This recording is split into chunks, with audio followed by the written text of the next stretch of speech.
challenges to political philosophy and philosophical challenges to the pandemic. They both go side by side in their interior angles of society, in governmental machinery, in constitutional morality, and in many other things.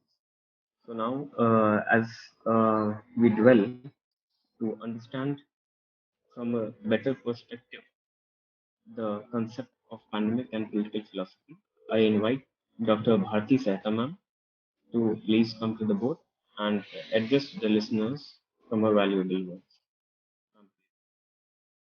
Hello, good afternoon, everyone. I hope I am audible. Yes, ma'am. You're audible. Yes. Dear learners, co-learners, my colleagues, and all the participants, students, a very fresh good afternoon. First of all, I congratulate all the young faculty members as well as students for the kind efforts they are taking in the time of pandemic. Today, in this symposium, I am going to discuss about COVID-19 and the crisis of ideologies. The presentation has three parts. Basically, one part deals with introduction, the second part deals with the major ideologies, and the third is concluding and the alternative ideologies. What can be done? So, what is COVID-19? We all are very much familiar with. Uh, WHO has declared on 11th March last year, 2020, it as a pandemic. According to WHO, coronavirus disease COVID-19 is an infectious disease caused by a newly discovered coronavirus. On 31st December 2019, the WHO China country office was informed of cases of pneumonia of unknown etiology detected in Wuhan city. And on 11th March, who declared COVID-19 as pandemic. Still, scientists are not clear what is the origin. Next slide, please. What is the origin of COVID-19? How it is originated? The one point says it is a biological weapon, the other says it's the evolution of nature because of this human activities, industrialization and all that. But still, there are a lot of diplomacies going on. And very simply, we know that the process, what is the cure? The cure is vaccination. Last year, even it was not available. It was in a process. Now vaccination, the process of vaccination is going on. And self-care, that's masks, hand wash, quarantine, social distancing, everything which we know. And this time of lockdown, 1 year or more than 1 year, this time has given us really a lot of time to think, rethink. See, one picture is very much clear in front of us. The West, which has been shown in novels, in political philosophies, is not as beautiful as we have read it. They have the problems, they have the crisis, they were also vulnerable. Being a student of political science, we study a lot of ideologies. What is ideology? Ideologies are frameworks upon which we make our own worldviews. There are some mental, social frameworks. We get so many perspectives from that, and there are concept of meta ideologies. I, in this discussion, are taking the major political ideologies which we used to study since BA Part 1, and how these ideologies are unable to give us some breath in the time of this pandemic. See, we have faced it that the human security, human survival, everything is in crisis. We have a lot of philosophies, ideas, and still we are at like zero. At a point, there was a time that we are at zero. Now even the vaccination has been searched, but still the process is long and the world is not the same what it was before 2020.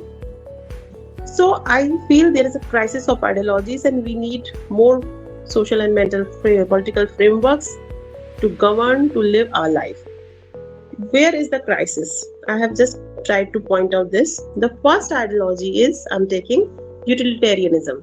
Utilitarianism, as we know as उपयोगितावाद.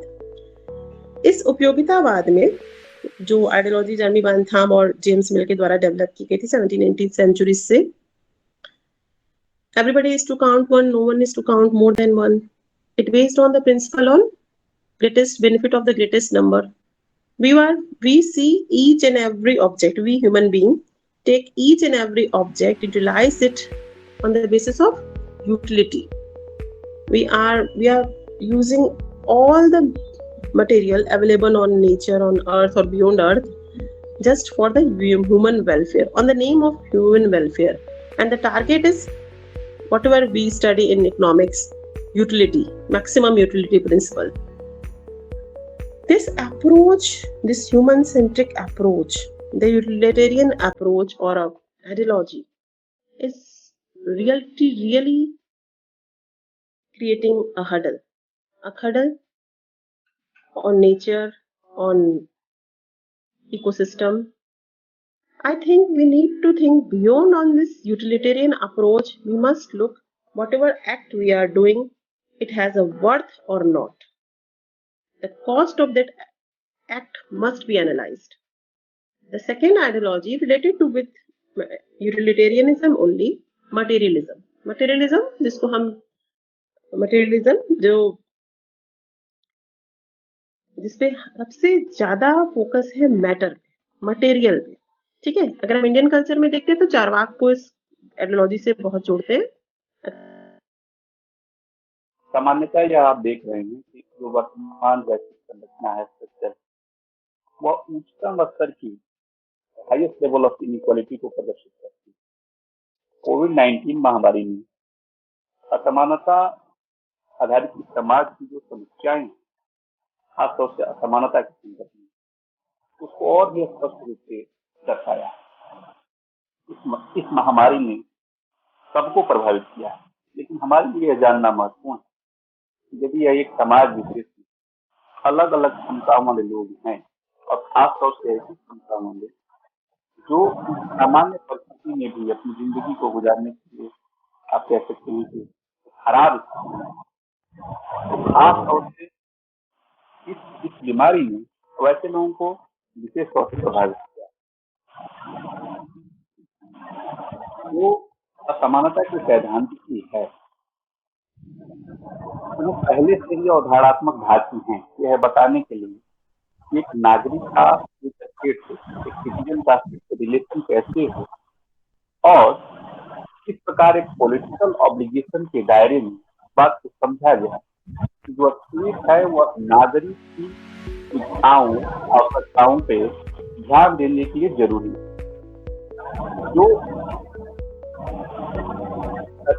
एक समाज में व्यक्ति एक दूसरे की जो मदद करते हैं, तो उसमें बुनियादी तौर पर दया और सहानुभूति का भाव होता है, चैरिटी हो सकती है।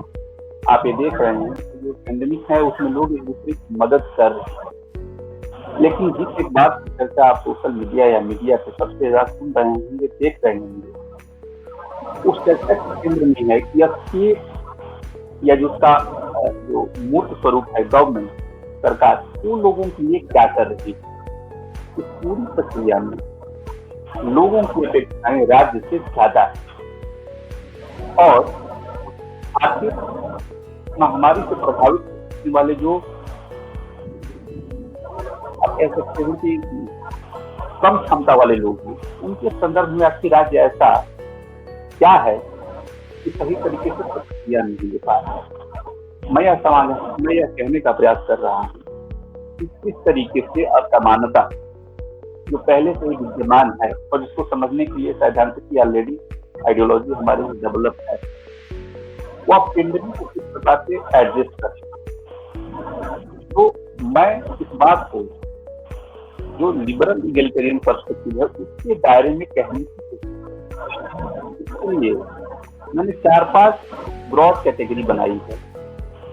पहला है पॉलिटिकल ऑब्लिगेशन क्या है, दूसरा है इक्वालिटी ऑफ अपॉर्चुनिटी क्या है, तीसरा जो है हमारा कि स्टेट का रोल क्या है, और चौथा जो सबसे महत्वपूर्ण है हमारे लिए कि लिबरल इगलिटेरियन पर्सपेक्टिव की जो सबसे महत्वपूर्ण विचार है रॉल्स और द्वारकी किस प्रकार से इस चीज को देखते हैं।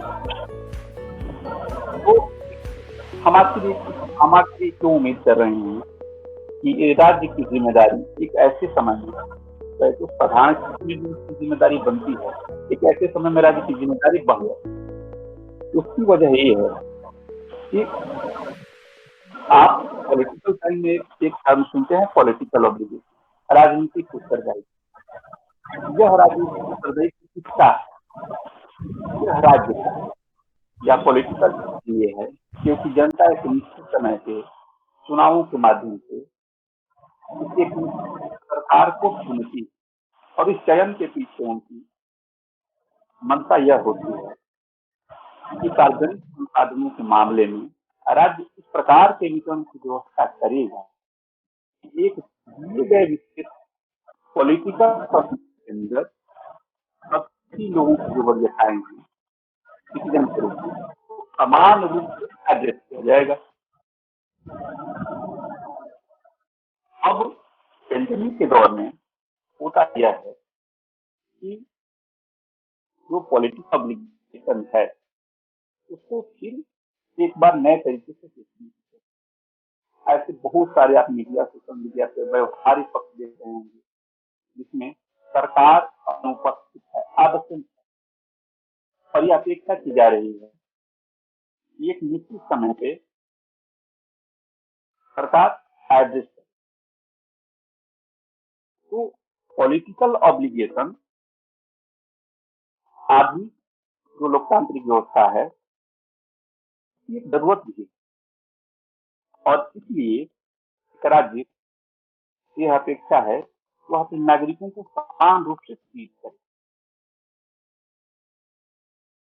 यह आप यदि ध्यान से देखें तो डेमोक्रेसी का कॉन्सेप्ट है, बेहद आसानी से आपको नजर आएगा कि उदारवाद से एक जुड़ी हुई प्रक्रिया, लिबरल डेमोक्रेसी। कहने को तो चाइना भी कह सकता है कि हमारे यहाँ ओरिजिनल डेमोक्रेसी, लेकिन डेमोक्रेसी को लिबरल इसलिए भी कहा जाता है जिसमें कि बहुत सारे लोग प्रतियोगिता या कंपटीशन करते हैं, जहाँ गवर्नमेंट फॉर्म होती है कि समय होता है। तो इस रूप में आप देखेंगे डेमोक्रेसी जुड़ी हुई है उदारवाद, और यदि उदारवाद की सही सही आप व्याख्या करें तो आप इस बात को समझ सकेंगे, देख सकेंगे कि उसका जो सबसे कोर थीम है वह है लिबर्टी, स्वतंत्रता। और यदि किसी व्यक्ति की स्वतंत्रता के संबंध में सबसे ज्यादा आप में बात करना चाह रहे हैं, समझना चाह रहे हैं, तो आप उसको इस रूप में देखते हैं कि एक व्यक्ति को चुनने की स्वतंत्रता किस पास, मतलब च्वाइसेस व्यक्ति के मैटर करना। अब सवाल ये है, यदि च्वाइसेस व्यक्ति के मैटर कर रहे हैं, वो कुछ बनना चाह रहा है, इस मामले में स्वतंत्र होना चाह रहा है, उसके पास क्षमता कैसी है। और जब क्षमता के बारे में हम सोचते हैं वहां तक तो इस बात को देखा जाता है कि उस व्यक्ति के पास तीन अर्थों में अवसर की समानता है, और अवसर की समानता का सबसे निकटतम बिंदु और इस पूरी प्रक्रिया का अंतिम क्षण यह होगा कि हम यह देखेंगे व्यक्ति जो बनना चाह रहा है, जो करना चाह रहा है, जो चुनना चाह रहा है, उसकी ये क्षमता। अब यदि पॉलिटिकल ऑब्लिगेशन के साथ सबसे महत्वपूर्ण चीज को जोड़ेंगे तो वह बात आती है अवसर की समानता के साथ, quality of opportunity. Quality of opportunity क्या है? सामान्यतः लिबरल कॉन्सेप्ट में यह माना जाता है यदि कोई दिए गए पद के सापेक्ष कोई कंपटीशन होता है तो प्रत्येक व्यक्ति उसको हासिल करने के लिए सक्षम है, योग्य है, और इस आधार पर कोई विभेद नहीं किया जाएगा उसकी कास्ट क्या है, एथनिसिटी क्या है, जेंडर क्या है। यह एक सामान्य परिकल्पना। महत्वपूर्ण परिकल्पना क्या है? यदि आप ध्यान से देखें जो न्यू लिबरल या क्लासिकल लिबरलिज्म है वो इस बात की चिंता नहीं करता है कि यदि कोई व्यक्ति अक्षम है अभी पैसे के मामले में तो इसे कैसे फुलफिल करे। तो जो सब्सटेंटिव इक्वालिटी की बात है, इक्वालिटी ऑफ अपॉर्चुनिटी की बात है, उसके लिए सबसे महत्वपूर्ण काम किया तो मॉडर्न पॉलिटिकल फिलॉसफी, जो लिबरल फिलॉसफर, उन्होंने एक बात को जोड़ा। उनका यह मानना था यदि एक सस्टेनेबल सोसाइटी बनानी है और सही मायनों में व्यक्ति की च्वाइस के ऊपर निर्मित उदारवाद की परिकल्पना को साकार करना, तो हमें संतता के वास्तविक स्वरूप को सामने लाए जाने चाहिए। और यह ऐसा तभी संभव हो पाएगा जब हम इस बात को देखें कि व्यक्ति जो करना और बनना चाह रहा है उसके पास उसकी क्षमता है कि। तो इस संदर्भ में यदि आप ध्यान देखें, व्यक्ति जो करना और बनना चाह रहा है उसके संदर्भ में दो चीजें होती है। एक तो है कि प्राकृतिक क्षमता, दूसरा है कि जो सामाजिक या आर्थिक जो क्षमताएं हैं आपकी। आप अच्छे घर में पैदा हुए हैं, आपकी क्षमता अलग होगी, और यदि आप शारीरिक रूप से बेहद मजबूत हैं, शरीर सही है आपका, तो आपकी क्षमता अलग होगी। सवाल ये है कि व्यक्ति जो करना चाह रहा है सबसे महत्वपूर्ण चीज क्या है, यह देखा जाना कि उसका जो चयन है, जो उसकी च्वाइस है, वह किसी सर्कमस्टांस से प्रभावित है। वह नेचुरली डिसेबल स्थिति से भी न हो, और वह अपनी सामाजिक आर्थिक जो समस्याएं हैं उससे भी उसका चयन प्रभावित है। यहाँ ये ध्यान देने की बात है कि खासतौर से जो क्लासिकल लिबरलिज्म है वह इस धारणा पे बहुत ज्यादा विश्वास नहीं करता कि व्यक्ति की वास्तविक क्षमताएं किस प्रकार की। वह एक तरीके से साधारणीकरण करता है और यह मान के चलता है जिसकी बुनियाद लॉक में रखती है। तो यह देखा जाना जरूरी है कि व्यक्ति जो करना और बनना चाह रहा है उसके लिए उसके पास क्षमता क्या है। और जब आप इस विचार को देखते हैं और यदि मान लीजिए कि ऐसी क्षमता उसके पास नहीं है, तो कौन इस बात के लिए रिस्पॉन्सिबल है जो कि ऐसे संसाधनों को उपलब्ध कराएगा जिसके माध्यम से व्यक्ति अपनी च्वाइस को फुलफिल। जब आप इसको देखते हैं, आगे बढ़ते हैं, तो आता है सेफ्टी। यहाँ लिबरलिज्म में अदालत को हस्तक्षेप होना चाहिए, नहीं होना चाहिए, इंटरवेंशन होना चाहिए, नहीं होना चाहिए, इसके ऊपर दो अलग अलग विचार। क्लासिकल लिबरलिज्म कहता है कि मिनिमम स्टेप होना चाहिए, और यदि आप मॉडर्न लिबरल के पास आएंगे, उनका मानना ये है कि स्टेट को इंटरवेंशन करना है। अब कैसे करेगा?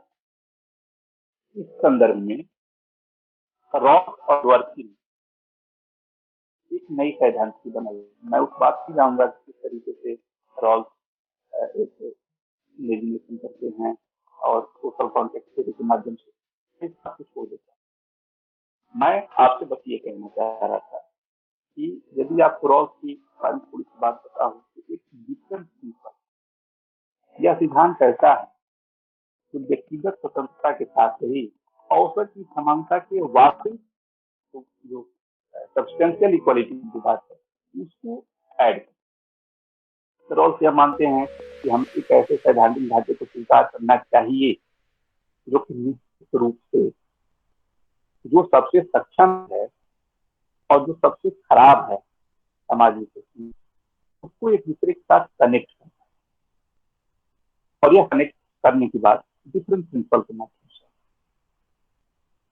रॉल्स का यह मानना था कि जो व्यक्ति सामाजिक और आर्थिक क्षमताएं उसको एड्रेस किए जाएंगे। उन्होंने यह माना कि जो प्राकृतिक रूप से क्षमताएं हैं लागत या उसकी कॉस्ट इतनी ज्यादा है, ये तो मैं नहीं कहूंगा कि उन्होंने साफ साफ कहा कि इससे बचा जाना चाहिए, तो ये मानते हैं कि यह कुछ ज्यादा हो जाए। तो इस कमी को पूरा करने का काम करती है। उनकी एक इंश्योरेंस पॉलिसी की योजना है। वो ये मानते हैं कि एक कल्पनात्मक अवधारणा है। मैं इस बात आपसे कहना चाहूंगा कि जो लिबरल इगलिटेरियन थॉट है वह यह मानता है कि जो दिया गया समाज है उसमें जो एग्जिस्टिंग इंस्टीट्यूशन है वह वर्तमान की समस्याओं को एड्रेस करने में नाकाम है।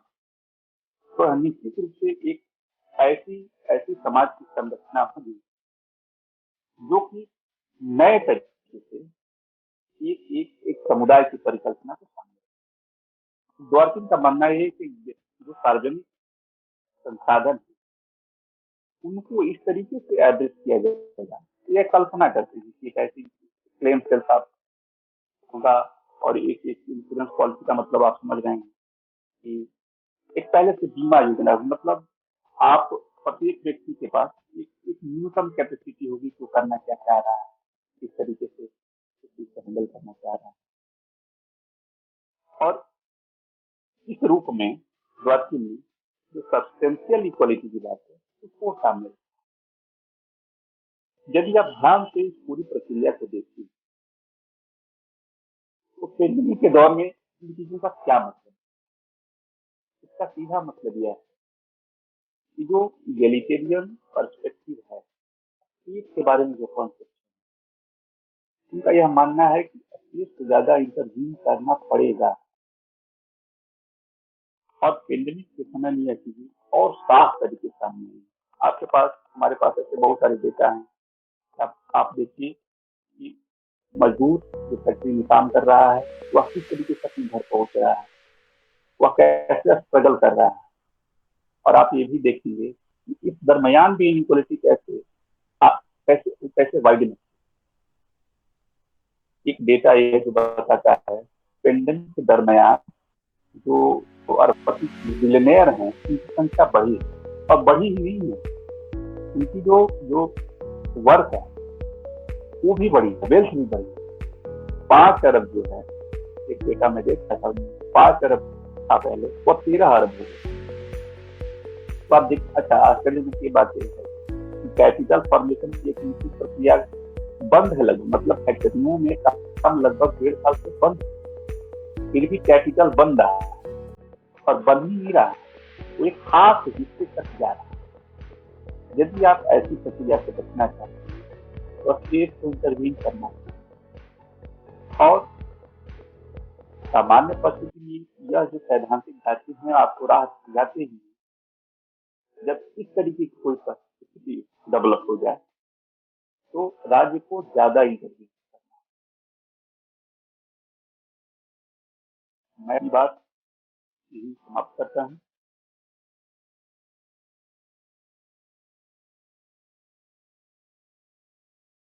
जी बिल्कुल सर, पूर्ण सहमति है इस बात से कि कहीं कोई आपदा आए या तंगी आए या महामारी आए, जो लोअर स्ट्रेटा है निचला तबका है सबसे ज्यादा सफर सीख, और ये राज्य की जिम्मेदारी भी बनती है नैतिक मूल्यों के आधार पर भी कि एक सेफ्टी नेट उनके लिए बनाया जाए जिनका कोई नहीं। अक्सर सैलानी का एक शेर है कि जश्न खत्म हुआ और क्या खूब खत्म हुआ, मजदूर के हिस्से में न बत्ती न हुआ। तो जितना भी निचला तबका है, दबे लोग हैं, पिछले लोग, वो उनको चाहे लिबरल एगालिटेरियन में अच्छे राहत मिलती रहनी चाहिए। और इसके साथ हम लोग अब अपने अगले स्पीकर चलते हैं। So now I invite Mr. Rahul sir, so that he may come and speak to the podium of the circle. Yeah, just give me a minute. Yeah, just give me a minute, Devansh. Yeah, sure sir. Sure sir.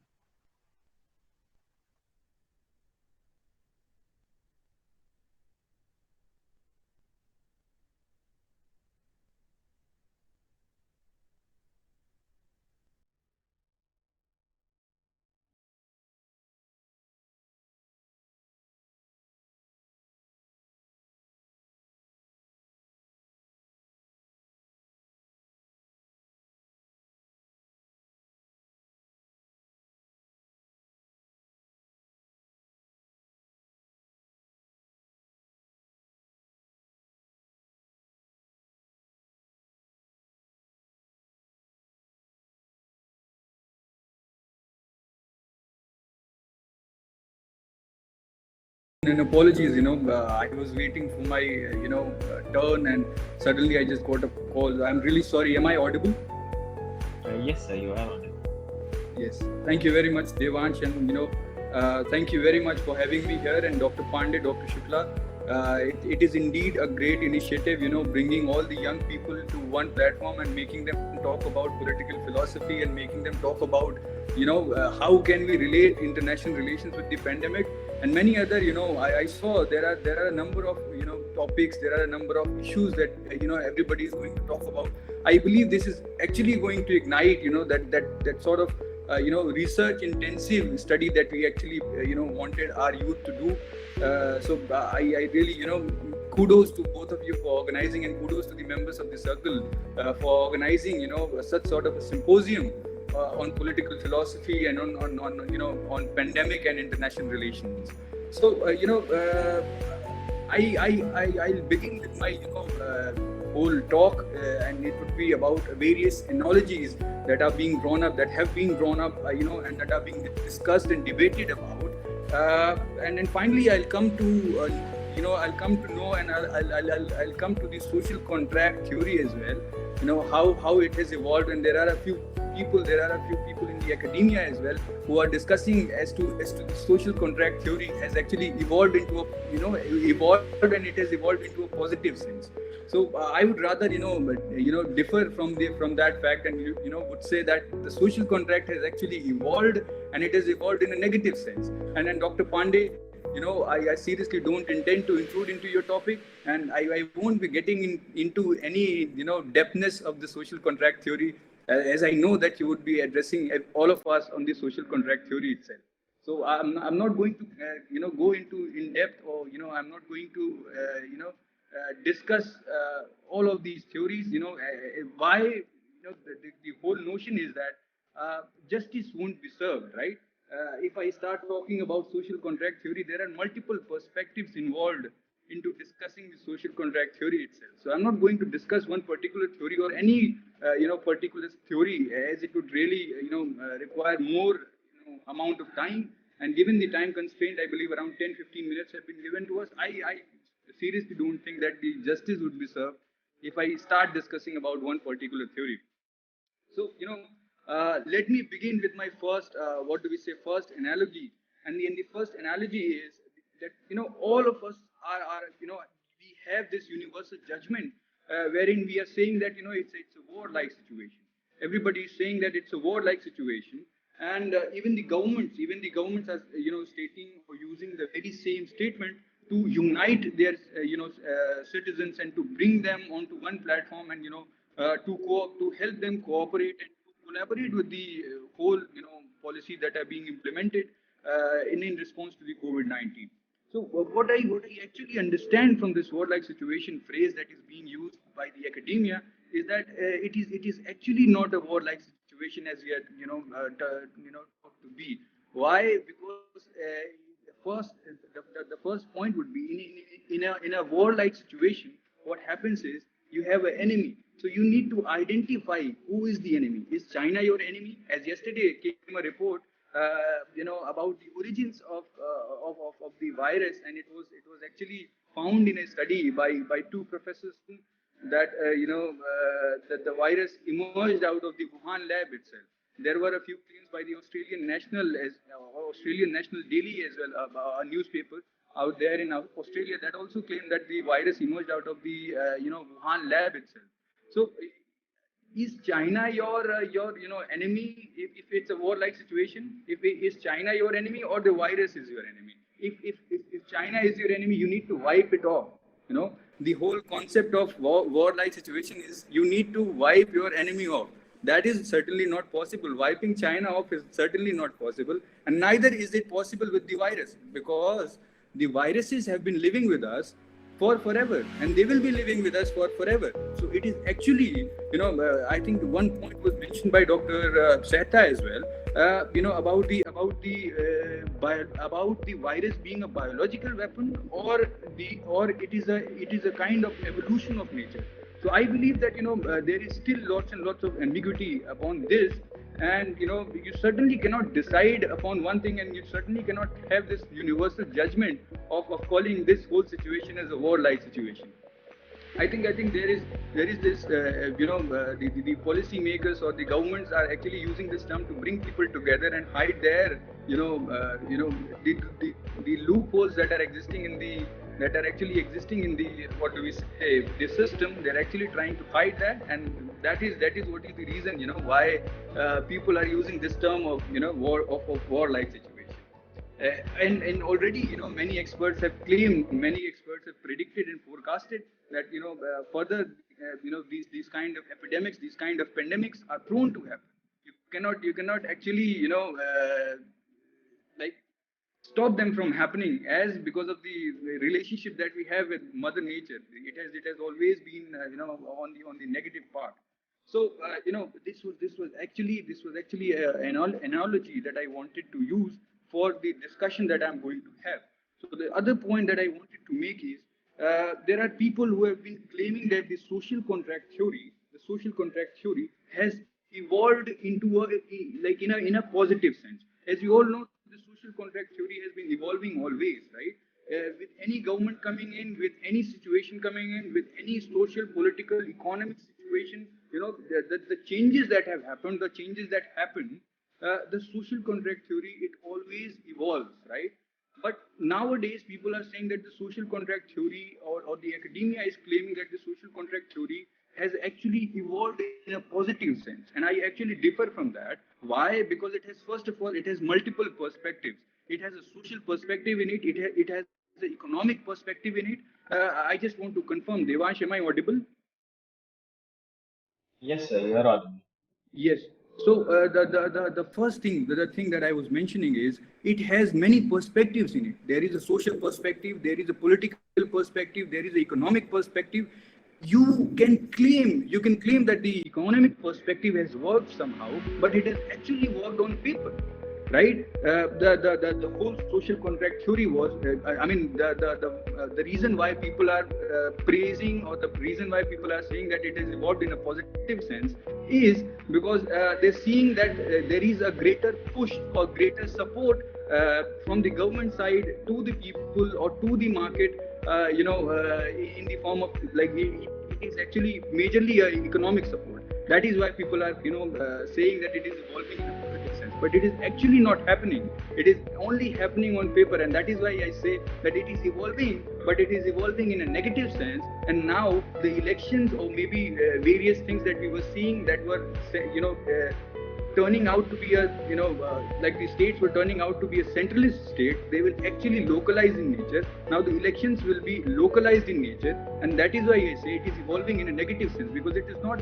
actually building that trust, or building that, the what do we say, the collaboration that actually comes from the government, or the participation that actually goes in from the citizens end. It is not going to happen, after the citizens have witnessed, lackadaisical, what do we say, approach from the government. So it is not going to happen even on the economic perspective.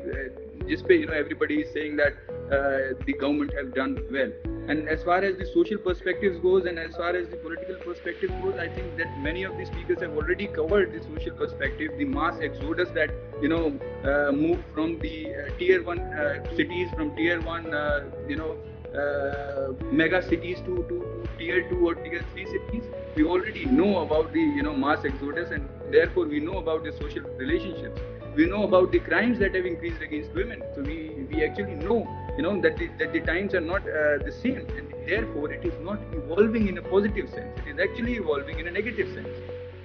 I mean, these were a few points that I actually wanted to make, because social contract is itself a fundamental agreement, and in the protector of this fundamental agreement in the Indian sense is the Constitution of India, and we already see a number of PILs, a number of writs filed in the Honorable Supreme Court and Honorable High Court and other courts as well. The whole question is that anything and everything that you see, that is happening positive, it is actually happening on paper. Whether it, even if it is even if it is the case of US, or it is the case of India. Like Indian case, we already have covered about the economic perspective.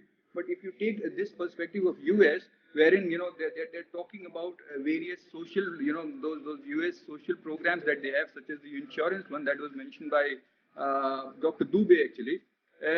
I mean, they don't plan it उस तरीके से जिस तरीके से so that the whole thing goes to the beneficiaries of the scheme. They actually want you to get fired and then they'll provide you the unemployment benefits. So that is not actually planned in the way so that it reaches out to the people who are actually the recipients or who are actually the beneficiaries of the scheme. So all that I'm trying to say is it has actually turned out to be a false notion. The notion of people saying or academia claiming that social contract is evolving into a positive sense. It is not actually evolving into a positive sense. It is actually moving away from the government, right? This agreement is weakening now. Why? Because the trust is no more. People don't trust, the state-run hospitals. They don't trust the state measures, and that is why they're looking for alternatives. They're looking towards the media to present some, real count of the number of people who have died. I mean, there has been a huge, undercounting on the part of the government, be it in India or be it in, China. I believe one of the speakers was speaking about the undercounting that was happening in China as well. That happened in China as well. So this actually is my case of social contract not evolving in a positive sense. Social contract is actually not evolving in a positive sense, and with the help of these social, economic, and political perspective, I tried to present why is the social contract not moving towards a positive direction. It is actually moving towards a negative direction, and it is actually weakening the agreement that we have, right? And the next point is, why didn't I discuss any particular ideology? I mean, this was just an analysis of the social contract theory. Why didn't I discuss Plato on these things? Why didn't I discuss Aristotle's ideas? Why didn't I discuss Socrates, Bentham, or J.S. Mill, or some other political thinker or somebody else's political thought? The reason behind that is there are multiple perspectives in the contemporary times. There are views of the government, there are views of the opposition, there are views of the people who support the government, there are views of the people who don't support the government. There are like in the pandemic situation, there are scientists who actually are a part of the government who are actually dealing with the group which is actually dealing with the response mechanism, and the other way around, that is the scientists that are not a part of the system. So all of these views have to be counted, and that would actually want me to discuss for a longer period of time, and that is why I haven't covered these things. But even if you take a cumulative or maybe a view that involves every one of them, all of these perspectives, you will understand that the social contract has weakened in some sort or the other. There are various proofs, there are various evidences of the same. Right? So what do we actually need, and why am I going to talk about what do we actually need? And the reason behind that is that political philosophy is not political thought. Political philosophy is not talking about a political thinker, and political philosophy is not about these things. Political philosophy basically deals with searching for the truth. You need to find out the truth, and you need to prescribe, you need to suggest a few solutions. That is what political philosophy is. And I mean, Dr. Shukla may relate to it, Dr. Seta may relate to it, Dr. Dubey and Dr. Pandey may also relate to it. We as students in colleges, in our colleges, we are actually confused while we study, what do we mean by political philosophy, what do we mean by a political thinker, and all, so on. So the only thing that I have been, suggesting people whom I have been, connected with, or wherever I have been, presenting my thoughts, is that we need a people-centric approach, and not a, government-centric approach. We want an integrated and localized approach rather than a, government-centric approach. It should not be a knee-jerk reaction, right? If you know that there exists a digital divide, you will have to plan it before the rolling out of the public policy. You cannot just you cannot just make changes on a knee-jerk, just like a knee-jerk reaction. You cannot do that, right? So these are the two suggestions, or these are the two needs of the hour, actually, that we have a people-centric approach, we have an integrated and localized approach. Now these two also have larger meanings, broader meanings, and that will also want me to speak for another 10-15 minutes, and that I think I certainly cannot, given the time constraint. I will come on to the last point that I have. That is the idea of common good. I mean, I can bring in the ideas of Michael Sandel. I mean, I remember there was one speaker who was talking about vaccine nationalism, and there was somebody who was also talking about providing support to the neighboring nations, that is with the program of vaccine mastery and vaccine diplomacy as well.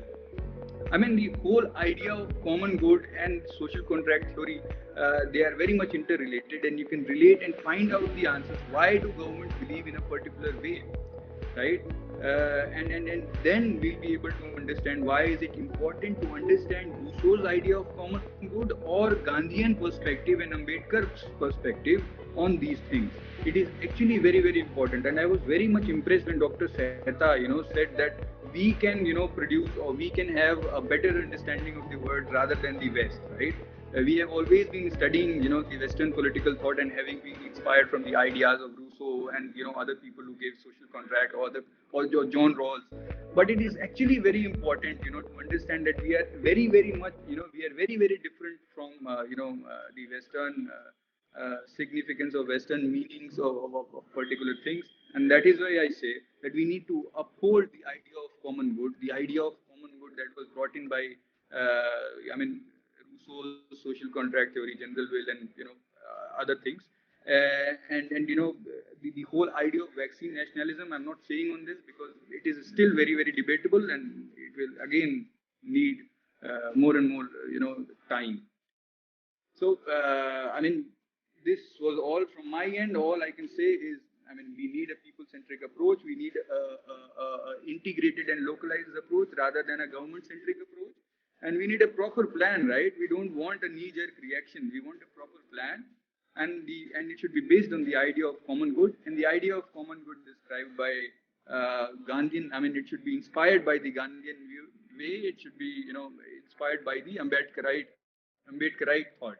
And it should not be, inspired by the free market economy. It should actually be inspired by the Keynesian way of, dealing the economy or dealing the whole state as a whole.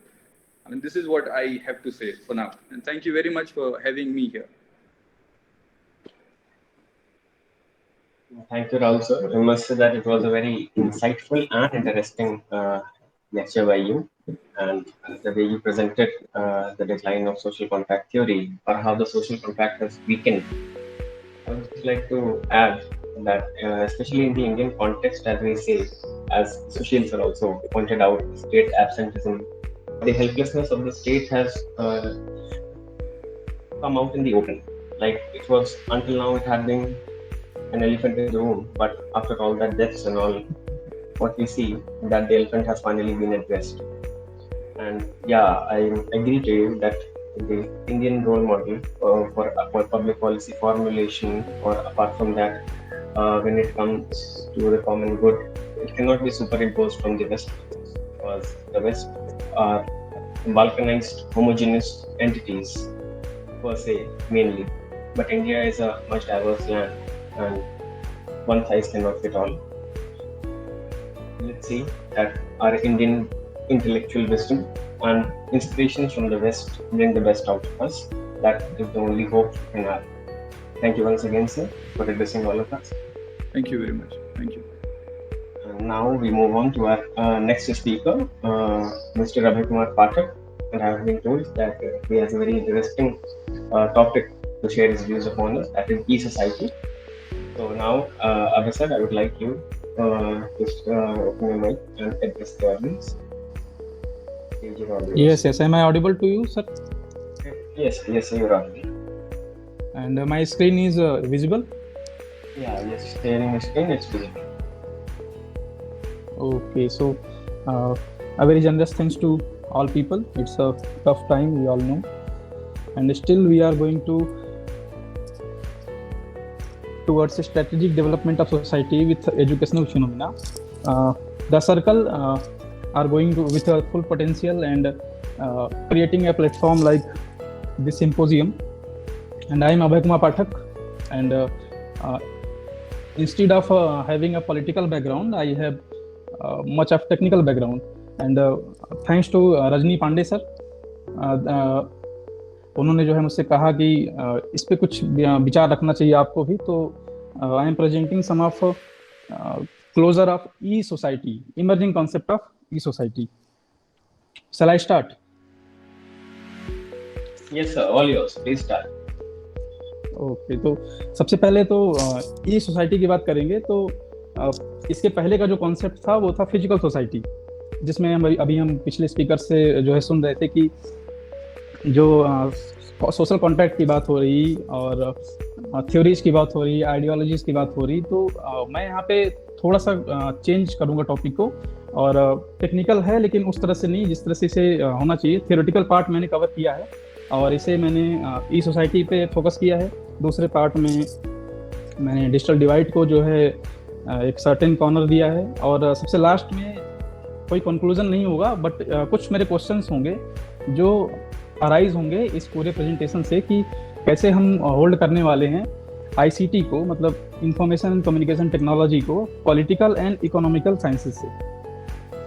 सबसे पहले तो मैं generalise कर देता हूँ what is E society. When we talk about e-society, it's a special context of connection, a connection where we move our information, we move our identity through the cyberspace. Cyberspace is a term where information moving around with electrical and electromagnetical, and who use internet and internet access are called netizens, so-called citizens. E-citizens are the different concept from the netizens. E-citizens are who are directly or indirectly integrating with the social or political policies of the government. But netizens are only who are just accessing the internet without having any facilities of the government or the regional policies or whatever. And the first thing, ICT is very dominant on in our system. The major example we are seeing, we are here collaborating and integrating our thoughts. यहाँ पे we are in the meeting, and the major example is we are going to the educational phenomena. After the e-citizen and netizens, I am describing the boundary of cyberspace, outer space, airspace, sea and land. There are no boundaries. There are no certain boundaries where we can say we are in the physical space, we are in the cyberspace. I am talking to my brother, and also I am talking on my WhatsApp. I am tweeting some news, I am tweeting some troll, I am scrolling Instagram. All the things, the boundaries are not very clear. They are very blurred. Here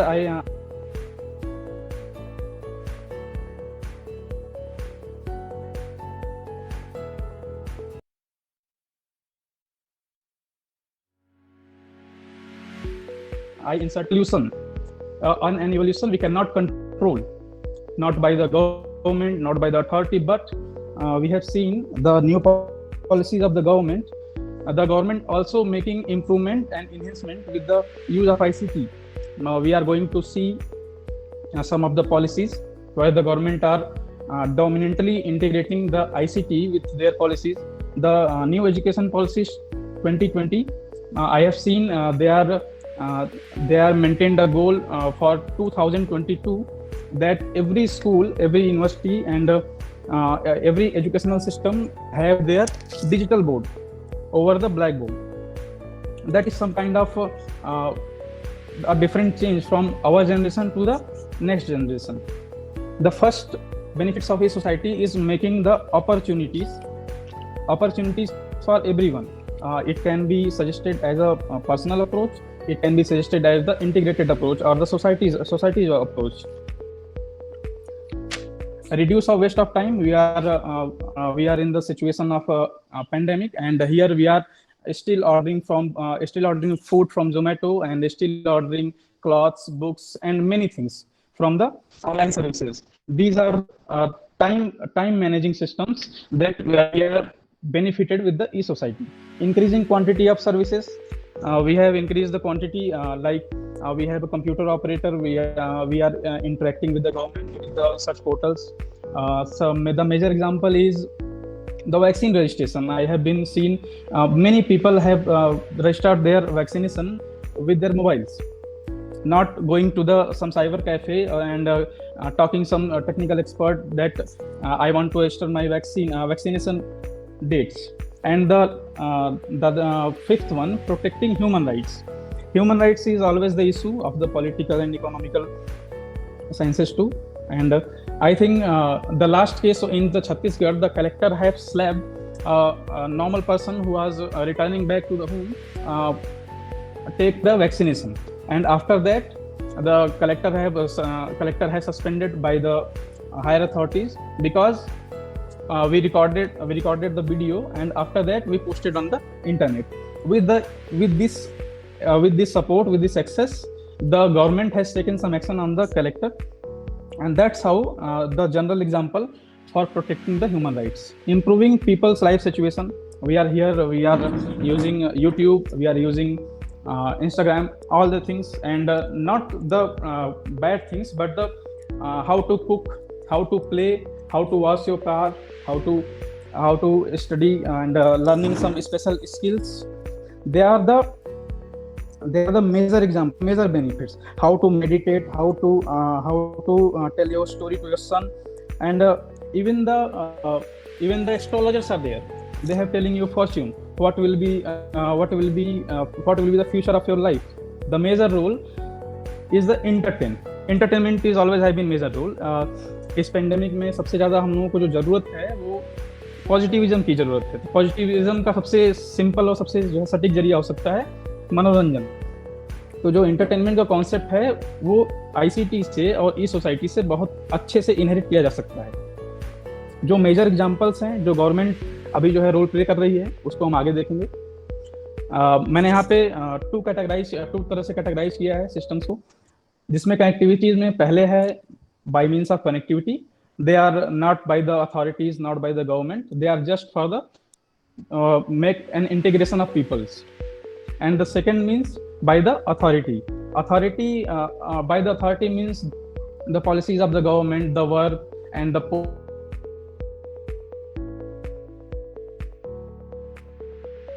shoppings. We have seen many of the policies, Gyan Doot, Diksha app, and Sodh Ganga, Sodh Shiksha, all the things are making very progressive and developmental way. And after that the Facebook, WhatsApp, Twitter. Last time मैंने देखा था जो है कि privacy policies पे बड़े issue हो रहे थे. अभी शायद किसी स्पीकर ने कहा भी था कि प्राइवेसी का जो एक मैनेजमेंट है वो बहुत तरीके से होना चाहिए. वो क्या है कि एक सिप में रखा हुआ एक बहुत बड़ा एक टेक्नोलॉजिकल हथियार की तरह, और उसे वहाँ नहीं होना चाहिए. तो प्राइवेसी और इन चीज़ों के बारे में आगे बात करूँगा. पॉजिटिव फेजेस और नेगेटिव फेजेस दोनों को मैंने इंक्लूड किया है. The first concern is digital divide. Digital divide क्या है?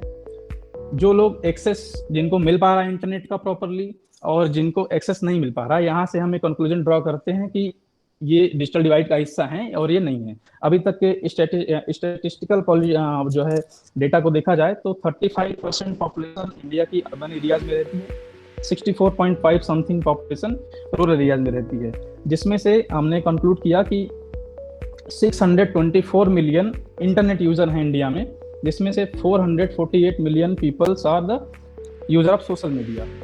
45% लोग हमारे यहाँ, 45% लोग इंटरनेट यूज कर रहे हैं. रेस्ट ऑफ द 55% में ऐसे कौन से लोग हैं जो इंटरनेट नहीं यूज कर रहे हैं?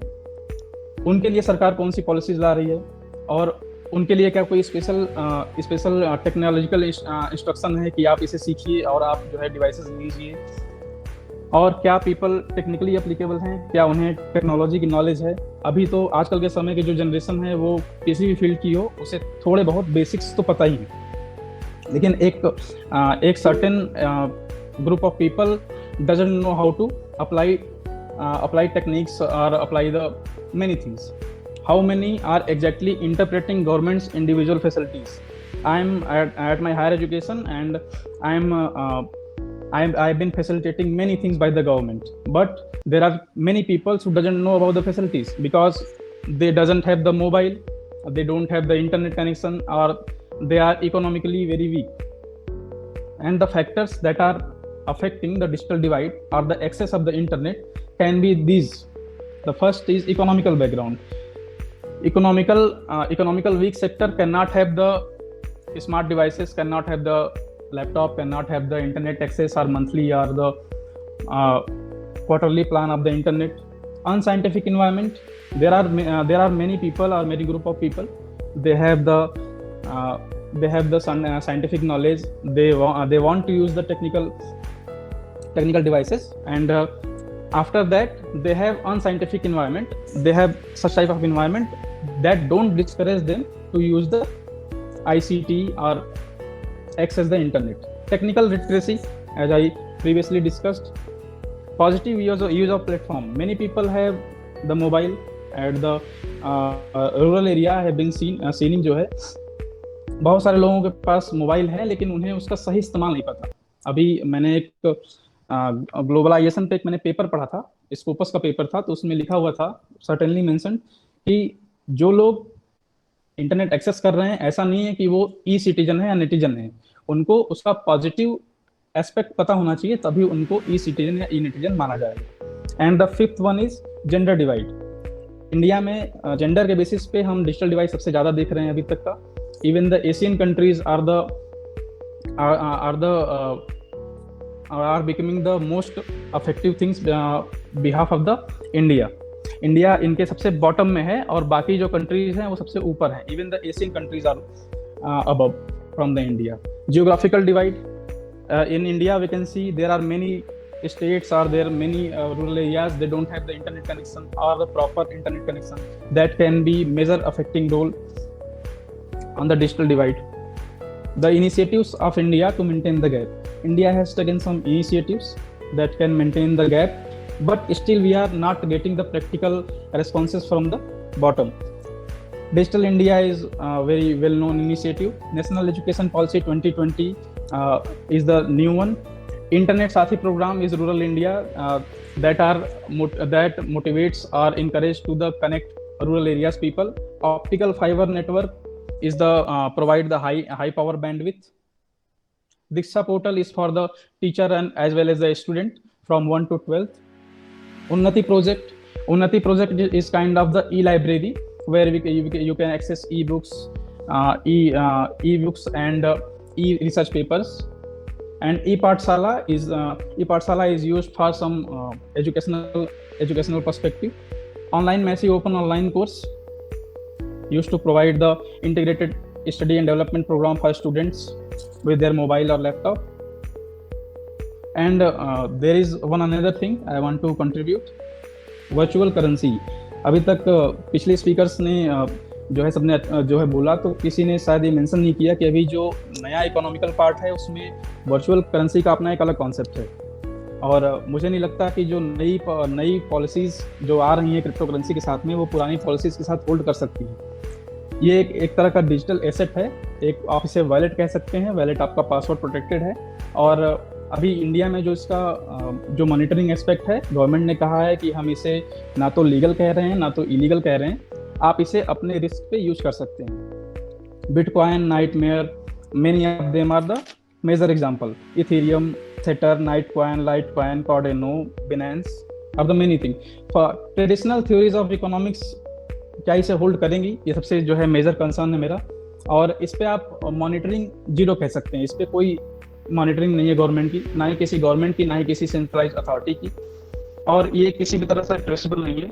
अभी बिटकॉइन के पहले का जो कॉन्सेप्ट था हवाला मार्केट, उसको इसने रिप्लेस किया है और इसने उसको डोमिनेट करके अभी टॉप पे चल रहा है.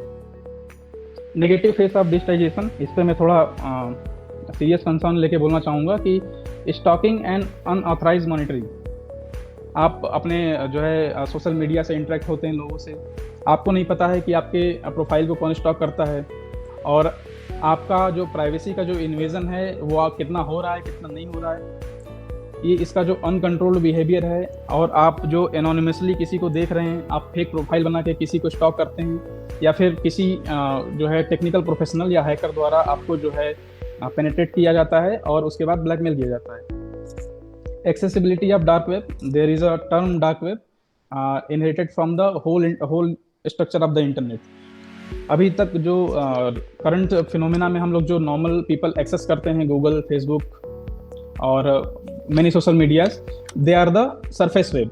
But when we talk about the dark web, there are many such things that are illegal and that are not being continuously monitored by the any government or any countries.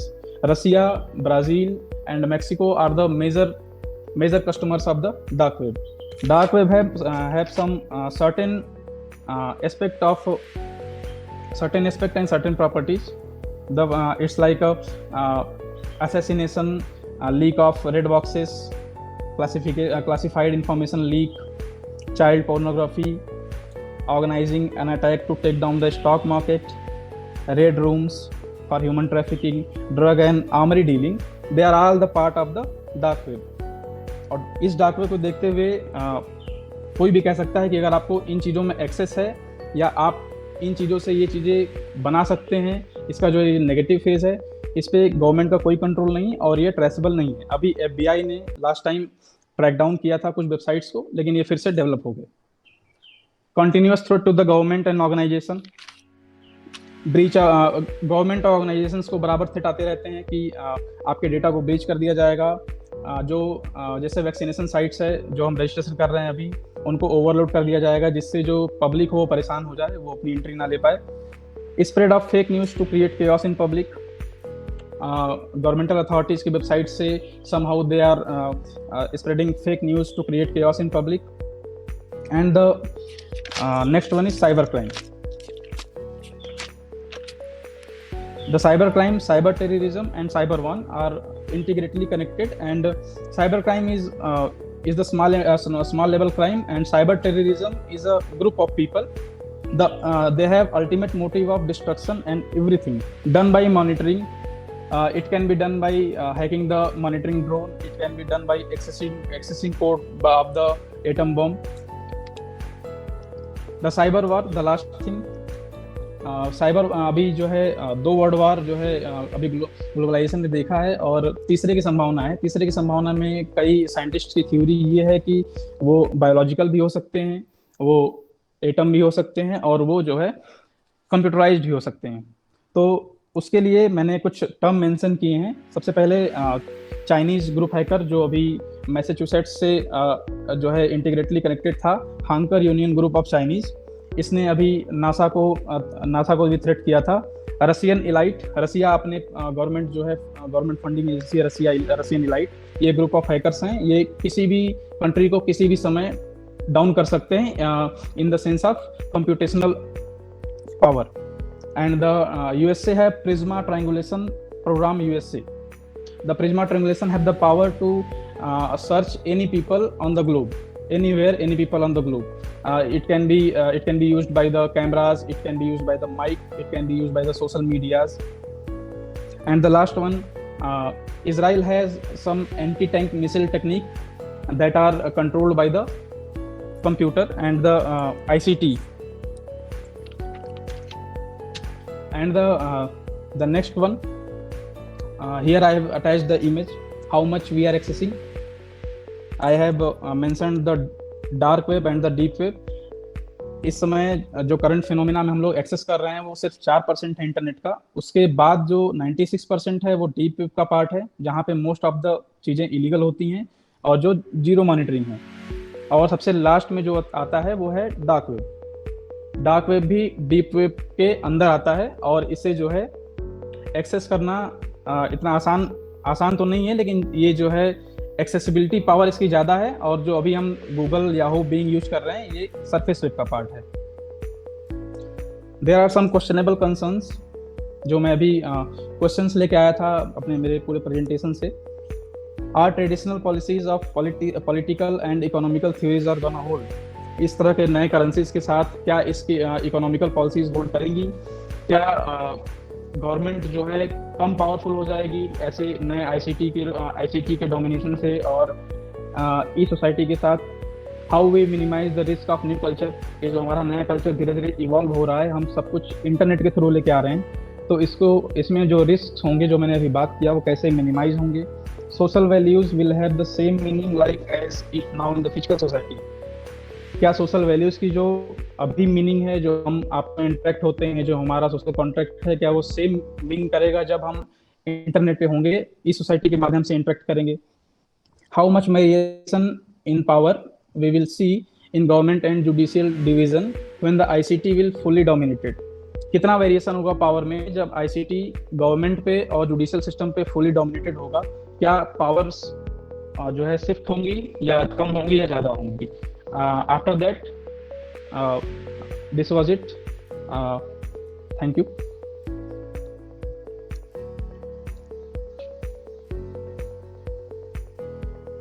Thank you, Abhay, for bringing to us this new concept of e-society and how, with the process of digitalization, gradually, slowly and slowly, the entire globe is heading towards a digital village now.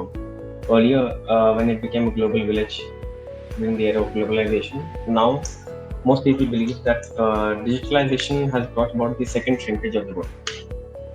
And yes, it is a grave concern because everything has both aspects, good and bad. And we need to take the good aspects of everything and leave the bad aspects, because human beings have this very efficient tendency of getting better with themselves slowly and gradually. And we can hope for the best when it comes to it. Now, as the next speaker, I would like to welcome someone who has been my mentor for a long part now, and he is the one who organized. Circle is the brainchild of his mind. I welcome Rajni sir to please address us. Thank you, Devansh. I am audible. Yes, sir, you are audible. आवाज ठीक glitch तो नहीं है कहीं? नहीं sir, एकदम साफ आ रहा है. Okay. First of all, I would like to thank you, Mr. Rahul, who bring the issue of social context theory. Little bit I am going to, explain the things in a different manner maybe. So, first of all, I would like to, reflect some images. The classical contextual theory, political science field, Hobbes, Locke, Rousseau, and how you can easily locate the things, how they all are differ in their on to the positioning. For example, what is the nature of man, what is the government's duty, what government should be done, how power should be, sharing, not sharing, this kind of things. So just reflections of the, this is the base of the social context theory. Then I am going to, redefine the phenomena, how the pandemic, alter the things, alter the contract, and how the government is shifting the, the promises is like going to the deny. So similarly, this is the next slide. You can see the perception about the human nature, the state of nature, and the social contract. All are again, different mindset, different kind of, observation, different kind of assumptions to create their own social contract. We are to Commonwealth or Commonwealth to the state guided by the general will. In the next slide, just like Rahul said in earlier lecture,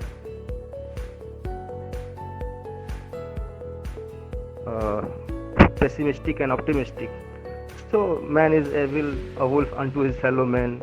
Rousseau, man is a born free and everywhere he is chains. And the Locke, man possesses perfect liberty. The pessimistic positioning, that is the Hobbes standing for this, and the optimistic positioning that Locke is the standing for that. But these are the not so issue. These are the classical, social context theory, and at the context, this is the desirable because this is change the control of religious supremacy over the human being. And these theories, basically the social context theories, bring human being in the central positioning of political inquiry.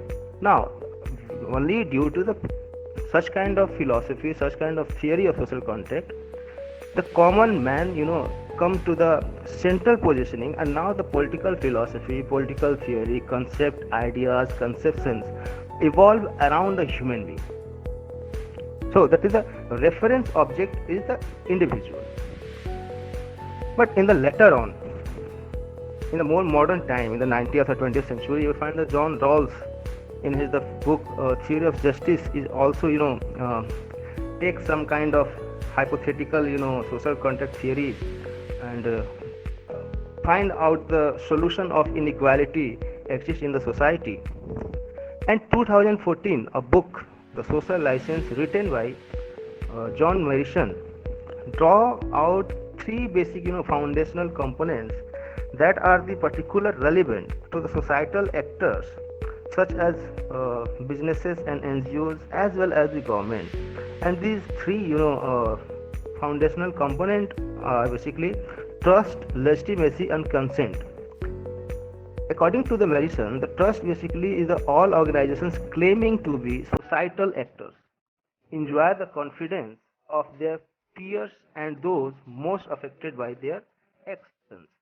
Similarly, legitimacy, the organization must have the support of society and rule in a way that benefits even its poorest members. Similarly, the third important component is the consent. Members of society must actively grant a special provision. And if you find out components is trust, legitimacy, consent, you easily find it in both liberal ideologies as well as the Marxian ideologies, Gramscian and Foucault. All they are working on the legitimacy, consent, and such kind of trust. Even though the distribution of power and the elite theory from the perspective of political sociological inquiry, you find such kind of element. Next slide is basically sketching the social context theory then and now. So, in the course of evolution, formed the concept of social groups and resultant rules they would abide by. This is the most rudimentary form of what is known as the social context theory. So, when monarchies and empires prevailed, it was easy to understand a social context. But democratically elected governments have found it more difficult to derive the same legitimacy, because you find that and the party is only one man, that is a monarchy. So it is easy to find out the social context, what kind of the relationship. But in a democratic situation, it is a little bit difficult to find out such kind of legitimacy, because this is the elections, majority, minority.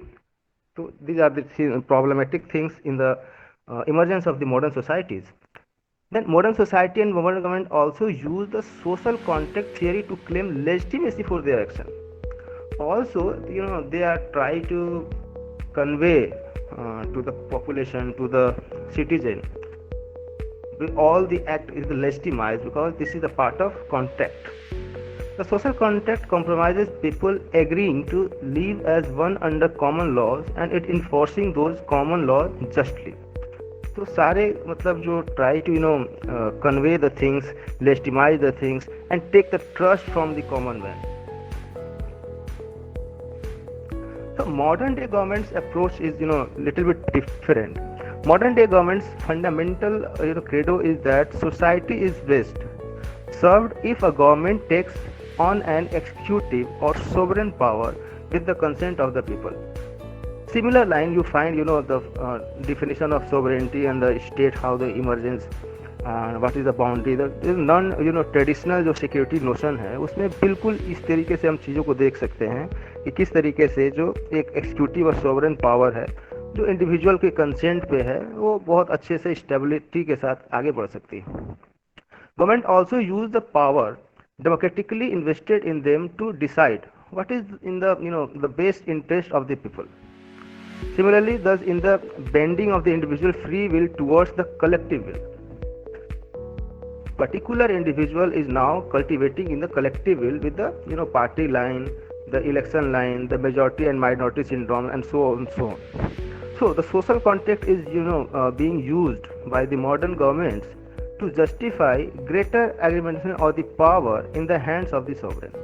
तो एक तरीके से आज के time पे similar to the line of the Rahul, कि जो power है उसको सॉवरेन किस तरीके से कैप्चर करना चाह रहा है, उसको कैसे जस्टिफाई करना चाह रहा है on the name of social contract theory.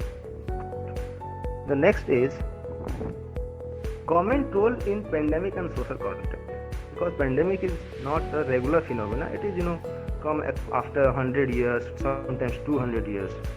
The novel coronavirus pandemic has laid bare the felicity of this image, the kind of contact that is under the questioning. How?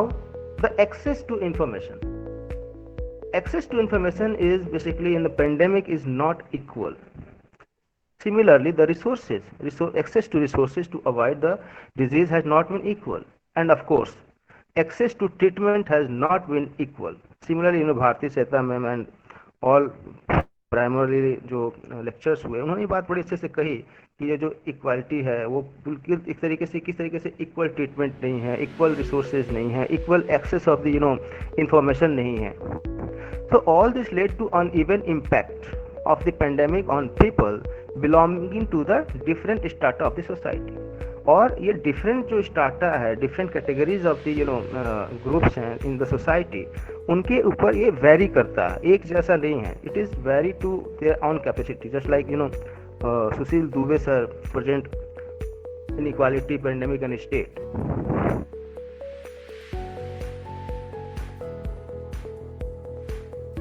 But all societies have some measure of inequality. Okay.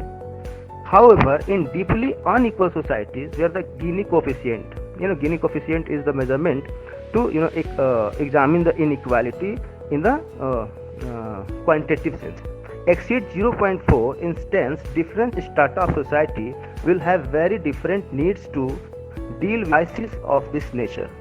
Similarly, we have seen societies with lower Gini coefficient deal with the crisis for better. तो कुछ ऐसे भी countries हमने देखे हैं जो अगर जिनकी कैपेसिटी अधिक है, जो डेवलपमेंटल कंट्रीज हैं, जिनकी इकोनॉमिक बहुत अच्छे से ग्रोन कर रही है, वहाँ पेंडेमिक का जो इम्पैक्ट है वो बहुत ज़्यादा है.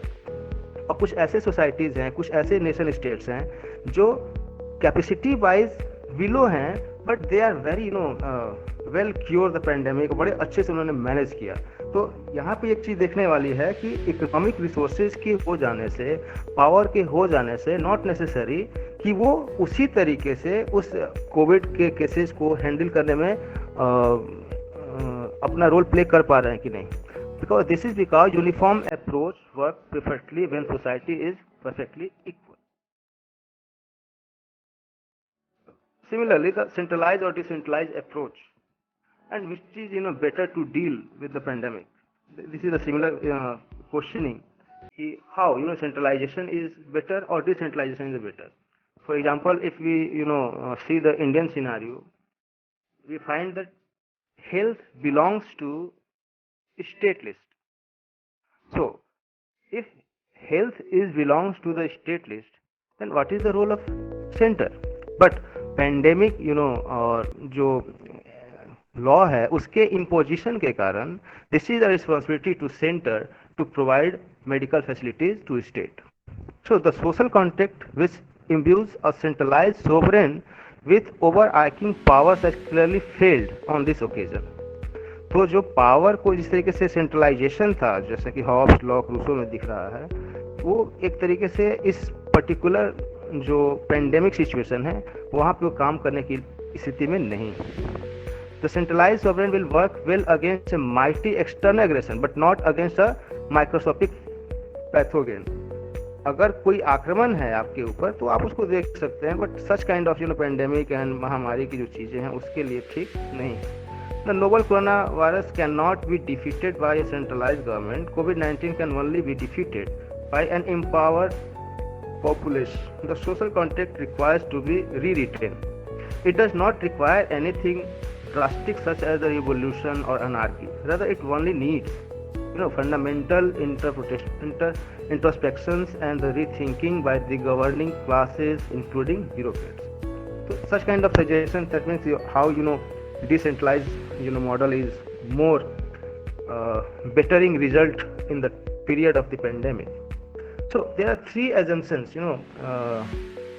to capture the such kind of pandemic and social contracting theory.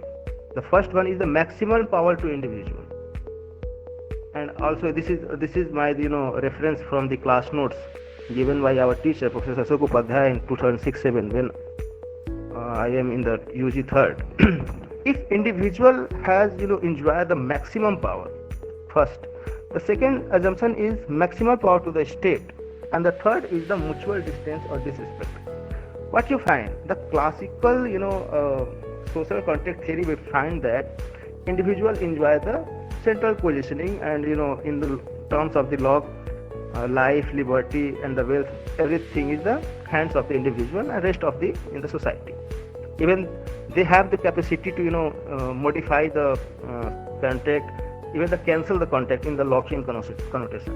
But gradually, when capitalism rises, then we find that the power is shifting to individuals to the state because of the nexus between the state and the capitalist society. And in the pandemic situation, when individuals are unable to access the health facility, access the resources, protect their life, then mutual distance and disrespect is emerges. This is the third assumption that is the most important in this pandemic period. Very few individuals, that is they have the faith on the governance, and they have faith on the institutions of the government,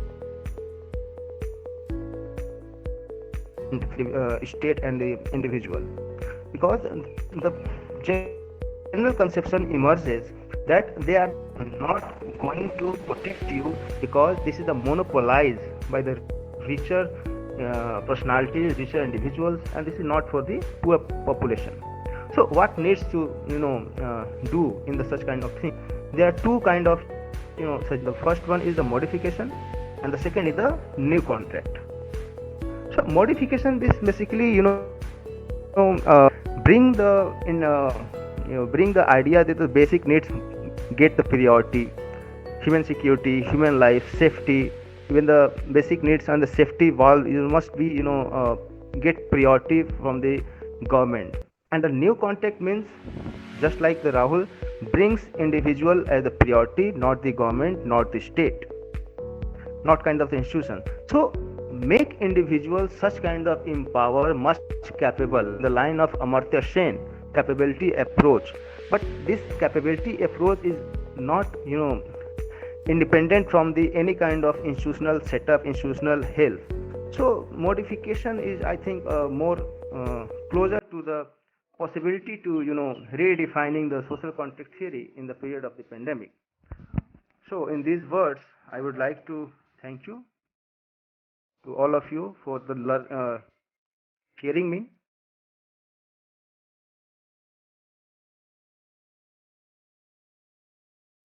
Thank you, Rajnikant sir, for showcasing and redefining something which we had already seen in minute bits in the lecture delivered by Rahul sir. And speakers and listeners, here we come to the end of the second sub-theme of our symposium, that was pandemic and political philosophy.